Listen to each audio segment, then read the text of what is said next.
ফারাক্কায় আগ্নেয়াস্ত্র ও কার্তুজ সহ গ্রেপ্তার এক যুবক। গতকাল গভীর রাত্রে গোপন সূত্রের খবরের ভিত্তিতে ফারাক্কায় এনটিপিসি ফাঁড়ির পুলিশ চণ্ডীপুর এলাকায় অভিযান চালায়।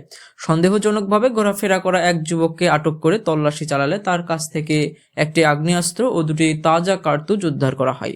ধৃতের নাম রুবেল শেখ, বয়স 22, বাড়ি ফারাক্কার রানীপুর।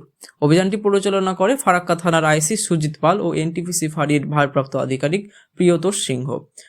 ঘটনার তদন্ত শুরু করেছে ফারাক্কা থানার পুলিশ। ধৃতের বিরুদ্ধে অস্ত্র আইনের মামলা রুজু করে তাকে সোমবার জঙ্গিপুর আদালতে তোলা হয় এবং 10 দিনের পুলিশি হেফাজতের আবেদন জানানো হয়েছে বলে জানা যায়। Bureau report, MH news Bangla.